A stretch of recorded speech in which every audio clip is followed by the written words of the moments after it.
पुण्यातून एक मोठी बातमी आपण पाहतोय। पुणे जिल्ह्यातील जीबीएस आटोक्यात आलेली आहे। गेल्या 24 तासात एक बाधित आढळलाय।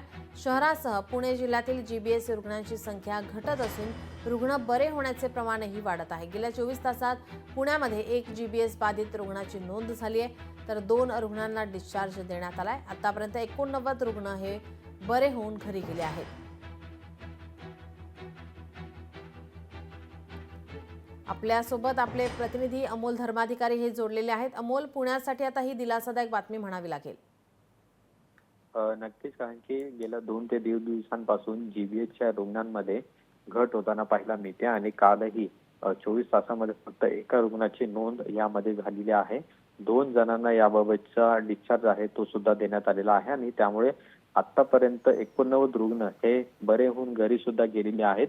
पुणे शहर आणि जिल्ह्यात एकूण 184 संशयित रुग्णांपैकी जवळपास 155 रुग्णांना जीबीएसचं निदान झाल्याचं पाहायला मिळालेलं होतं। यामध्ये 5 जणांचा दुर्दैवी मृत्यू सुद्धा झालेला होता। पण गेल्या काही दिवसांपासून हा जो आलेख आहे तो कुठेतरी खाली येताना पाहायला मिळतो आणि 24 तासामध्ये फक्त एक जीबीएस बाधित रुग्णाची नोंद पुणे महानगरपालिका क्षेत्रामध्ये झालेली आहे आणि त्यामुळे हा जीबीएस आजार आटोक्यात आणण्यासाठी प्रशासनाने, आरोग्य विभागाने तयारी सुरू केली असताना आता काही प्रमाणामध्ये नागरिकांना आहे तो दिलासा मिळताना पाहायला मिळते। पण ज्या सूचना मार्गदर्शक महानगरपालिकेने दिलेल्या आहेत त्याचं पालन नागरिकांनी करावं असं सुद्धा आवाहन महानगरपालिकेकडून करण्यात आलेलं आहे।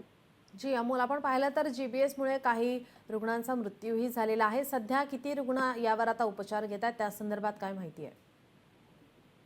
जवळपास 184 रुग्ण एकूण आहेत। त्याच्यामध्ये 155 रुग्णांना निदान झाल्याचं सुद्धा पाहायला मिळालेलं होतं आणि यातले बरेच रुग्ण आहेत ज्यांना आतापर्यंत डिस्चार्ज मिळालेला आहे आणि जवळपास 100च्या वर अशी संख्या आहे ज्या रुग्णांवरती सध्या रुग्णालयांमध्ये उपचार सुरू आहेत। खाजगी रुग्णालय आणि महानगरपालिकेच्या रुग्णालय यामध्ये यांच्यावर उपचार सुरू आहेत। पण निदान झालेले म्हणजे डिस्चार्ज झालेल्यांची संख्या देखील मोठी आहे। आतापर्यंत अनेक जणांना डिस्चार्ज सुद्धा देण्यात आलेला आहे आणि एकूण मृत्यूंची संख्या जर आतापर्यंत पाहिली तर ती 5 मृत्यूंची संख्या आहे, ज्यामध्ये पुणे शहर आणि जिल्ह्याचा सुद्धा समावेश आहे। जी धन्यवाद अमोल, आपण दिलेल्या या माहितीसाठी।